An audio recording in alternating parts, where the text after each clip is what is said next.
Hello guys, क्या आप जानना चाहते हैं कि अगर गोकू श्री कृष्ण के युग में आ जाए तो क्या होगा?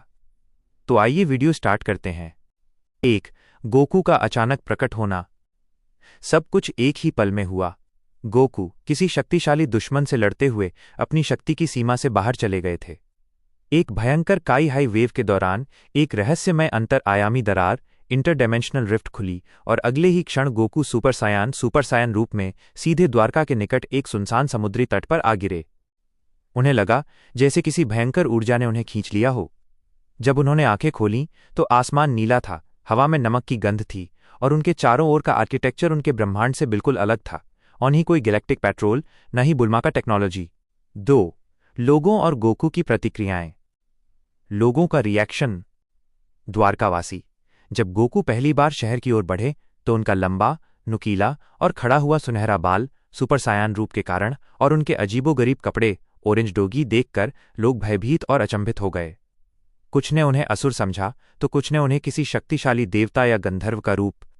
सबसे पहले श्रीकृष्ण जो हर घटना के पीछे के कारण को जानते थे, ने अपनी बालकनी से इस अद्भुत नज़ारे को देखा। उन्होंने गोकू में असीम शुद्धता और अपार शक्ति को महसूस किया। उन्होंने मंद मंद मुस्कुराते हुए कहा, ये कौन सा अद्भुत अतिथि आया है। निसंदेह यह लीला अत्यंत मनोरंजक होगी। गोकू का रिएक्शन। भूख। गोकू का पहला रिएक्शन हमेशा की तरह था, ओह, मुझे बहुत जोर से भूख लगी है। इस लड़ाई में मेरी सारी ऊर्जा खर्च हो गई। कन्फ्यूजन। उन्हें समझ नहीं आया कि वो किस ग्रह पर हैं। न कोई उड़ने वाली कार, न कोई कैप्सूल कॉरपोरेशन का लोगो।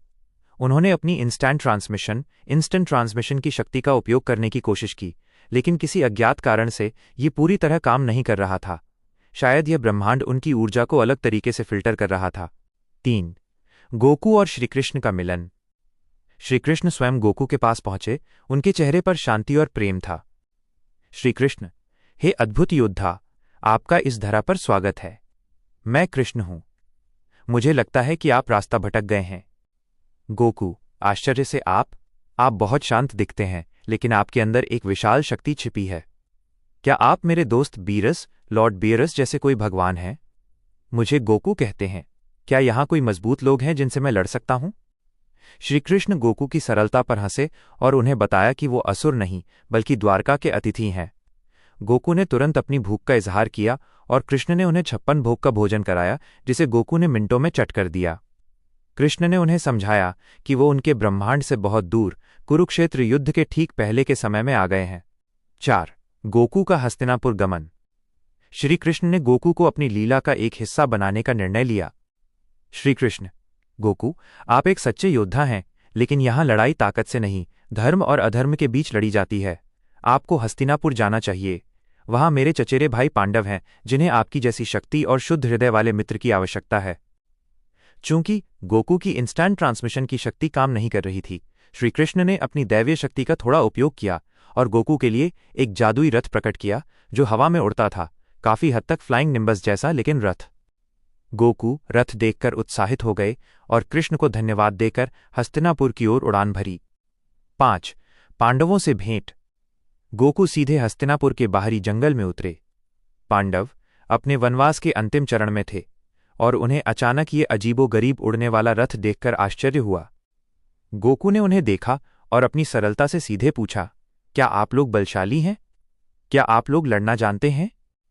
युधिष्ठिर ने विनम्रता से जवाब दिया, हम धर्म की रक्षा के लिए लड़ते हैं, योद्धा। हम पांडु के पुत्र हैं। आप कौन हैं? गोकू ने उन्हें अपनी कहानी सुनाई, बहुत संक्षिप्त में, और पांडवों ने उनकी सरलता और अद्भुत शक्ति पर विश्वास किया, क्योंकि कृष्ण ने उन्हें पहले ही बता दिया था कि एक अद्वितीय मित्र उनसे मिलने आ रहा है। गोकू ने उन्हें सुपर सायान फॉर्म दिखाया, जिससे अर्जुन की आंखें फटी की फटी रह गईं और उन्होंने गोकू को एक दैवीय अस्त्र मान लिया। 6. कर्ण से मित्रता। गोकू की मुलाकात कर्ण से एक ऐसे समय में हुई जब कर्ण अकेले अभ्यास कर रहे थे और अपने भाग्य से निराश थे। गोकू हमेशा की तरह किसी को शक्तिशाली देखते ही उसके पास चले गए। गोकू, तुम बहुत बलशाली हो। तुम्हारी शक्ति एक महान योद्धा जैसी है। क्या तुम मेरे साथ एक दोस्ताना मुकाबला करोगे?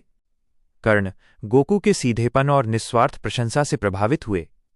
कर्ण ने गोकू को बताया कि उन्हें अपनी शक्ति का उपयोग अधर्म के पक्ष में करना पड़ रहा है। गोकू को यह सुनकर दुख हुआ। गोकू, शक्ति का उपयोग सिर्फ मजे के लिए करना चाहिए, ना कि किसी गलत व्यक्ति की खातिर। तुम बहुत अच्छे व्यक्ति लगते हो, काश तुम हमारे साथ होते। कर्ण और गोकू ने थोड़ी देर अभ्यास किया। कर्ण ने गोकू की बेजोड़ गति और शक्ति देखी और गोकू ने कर्ण के प्रेम, त्याग और दानवीरता के गुणों को समझा। गोकू कर्ण को पांडवों के पक्ष में आने के लिए समझाने की कोशिश करते रहे, लेकिन कर्ण अपने वचन के कारण टल गए। इस संक्षिप्त मुलाकात ने कर्ण के हृदय में एक गहरा प्रभाव डाला और उन्हें महसूस हुआ कि सच्चे मित्र कैसे होते हैं। 7. भीम से दोस्ती। गोकू और भीम की दोस्ती स्वाभाविक थी क्योंकि दोनों की रुचि एक ही चीज में थी, भोजन और शक्ति प्रदर्शन, स्ट्रेंथ। जब गोकू ने देखा कि भीम एक बार में 500 लड्डू खा रहे हैं, तो गोकू ने चुनौती दी और अपनी अविश्वसनीय भूख से भीम को चौंका दिया। एक बार गोकू ने भीम को अपनी गुरुत्वाकर्षण प्रशिक्षण, ग्रेविटी ट्रेनिंग तकनीक के बारे में बताया। भीम ने उसे एक साधारण सा पत्थर माना। गोकू ने उस पत्थर पर कामेहामेहा का उपयोग करके दिखाया। अगली बार गोकू ने भीम को एक बड़े पहाड़ को उठाना सिखाया। जब भीम ने उसे उठाया तो गोकू ने उनसे कहा, वाह, तुम तो ग्रेट एप जितने मजबूत हो। भीम गोकू की निस्वार्थ मित्रता और अद्भुत शक्तियों से मंत्रमुग्ध हो गए।